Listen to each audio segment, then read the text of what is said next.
मालवणच्या राजकोट किल्ल्यावर छत्रपती शिवाजी महाराजांचा जो पुतळा आहे त्याचं काम सुरू आहे। हा पुतळा इथे उभारण्यात येतोय। शेवटच्या टप्प्यात काम सुरू आहे। जवळपास 90% काम पूर्ण झालं। मी आता आहे या राजकोट किल्ल्यावर। आपण पाहू शकता इथे युद्ध पातळीवर हे काम सुरू आहे। आज 1 मेच्या जो 2025 असेल म्हणजे महाराष्ट्र दिन असेल त्या दिवशी या शिवरायांच्या पुतळ्याचं अनावरण होणार आहे। मुख्यमंत्री देवेंद्र फडणवीस यांच्या हस्ते अशी माहिती समोर येते।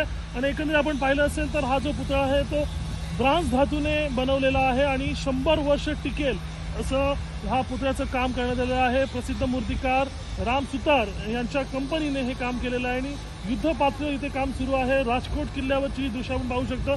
एकंदरीत पाहिलं असेल तर 1 मे या दिवशी महत्त्वाचा पूर्ण दिवस असतो। महाराष्ट्र दिन असतो, कामगार दिवस असतो या दिवशी आणि राज्याचे मुख्यमंत्री मालवणमध्ये येणार आहेत आणि या व्यतिरिक्त अन्य महनीय व्यक्ती राजकीय कारणातल्या सुद्धा इथे येणार आहेत आणि या छत्रपती शिवाजी महाराजांच्या पुतळ्याचं इथे अनावरण होणार आहे।